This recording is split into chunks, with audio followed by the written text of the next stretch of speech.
Donald Trump est rattrapé par l'affaire Epstein. Des voix s'élèvent jusque dans son propre camp. Elles accusent son administration d'avoir étouffé certaines informations sur le scandale Epstein, du nom de l'homme d'affaires inculpé dans le cadre d'une affaire de pédocriminalité, alors que le président avait promis de faire toute la lumière sur ce sujet. Dans le même temps, la presse américaine s'en mêle en passant au crible ses liens passés avec le multimillionnaire. Dernier rebondissement, le Wall Street Journal a mis la main sur une lettre compromettante attribuée à Trump et adressée à Epstein en 2003. Si le président a contre-attaqué en annonçant poursuivre le journal en justice, ces révélations le fragilisent. On vous explique. En 2024, Donald Trump, alors candidat, fait une promesse. S'il est président, les dossiers Epstein seront rendus publics. I'm Jeffrey Edward Epstein, and my residence address is 6100 Red Hook Boulevard in Virgin Islands. Pour rappel, Jeffrey Epstein était un homme d'affaires américain. Il a été inculpé pour trafic sexuel sur mineurs et a été retrouvé mort dans sa cellule en 2019 avant d'être condamné. Ces fameux dossiers, on ne sait pas s'ils existent. Ils sont au cœur de théories du complot alimentées depuis plusieurs années, notamment par Donald Trump. Parmi ces dossiers, une liste tenue par Jeffrey Epstein des nombreuses personnalités auxquelles il aurait fourni des victimes mineures, raconte Politico. Des personnalités que l'État américain voudrait protéger. La sphère complotiste interroge aussi l'absence de 3 minutes dans la vidéo de surveillance de sa cellule de prison la veille de sa mort. De quoi nourrir des rumeurs selon lesquelles Epstein aurait été assassiné dans le cadre d'une vaste conspiration gouvernementale. Mais le 7 juillet dernier, le ministère de la Justice et le FBI coupent court aux spéculations. D'après eux, il n'existe ni liste de clients ni preuves crédibles qu'Epstein aurait fait chanter des personnes puissantes. Cette annonce suscite alors de vives réactions de la part de diverses composantes de la coalition MAGA, observe Politico. La plupart des critiques sont dirigées contre la ministre de la Justice, Pam Bondi, qui avait promis toute la transparence sur l'affaire Epstein, et contre le directeur du FBI, Kash Patel, qui a contribué à propager diverses théories du complot autour de cette affaire. We should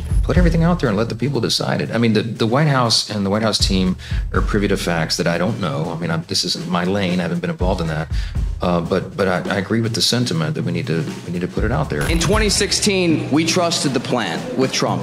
But now Trump has become the deep state. The exact thing we voted him in. What is more deep state than covering up for pedophiles? L'ex-conseiller de Trump Steve Bannon ou les influenceurs d'extrême droite Charlie Kirk ou Jack Posobiec sont persuadés que c'est le deep state qui cherche à étouffer l'affaire et à contrecarrer la volonté du peuple pour se protéger, lui et les élites, estime Politico. Le deep state, littéralement l'état profond, est une supposée coalition de bureaucrates et d'institutions qui influencerait la politique du gouvernement dans l'ombre. Face à la résurgence de cette affaire, Donald Trump essaye tant bien que mal de calmer son camp. I don't understand why the Jeffrey Epstein case would be of interest to anybody.